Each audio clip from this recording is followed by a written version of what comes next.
आपको बताएं कि जिला कचहरी लाहौर ने पंजाब असेंबली में भर्तियों के केस में परवेज इलाही के जिस्मानी रिमांड में 2 रोज की तौसीक कर दी है। मजीद तफसीलात हासिल करेंगे डॉन न्यूज के नुमाइंदे राना बिलाल से। राना बिलाल, मजीद इस हवाले से तफसीलात बताइएगा। जी देखें, पंजाब असेंबली में भर्तियों के मुकदमे में लाहौर की मुकामी अदालत ने परवेज इलाही के जिस्मानी रिमांड में 2 दिन की तौसीक कर दी है।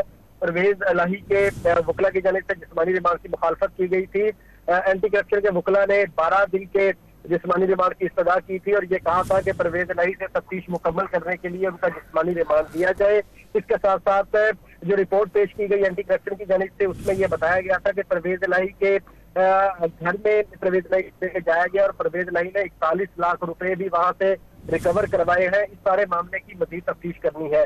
दूसरी जानिब परवेज इलाही के वकला ने जिस्मानी रिमांड की दरखास्त की मुखालफत की थी और ये इस्तदा की थी कि एंटी करप्शन का ये मुकदमा सियासी नौयत का है, इसलिए परवेज इलाही को इस मुकदमे से डिस्चार्ज कर दिया जाए।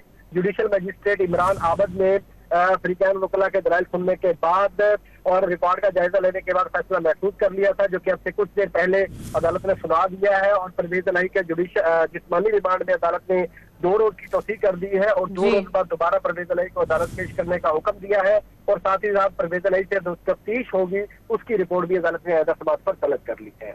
बहुत शुक्रिया राना बिलाल आपका।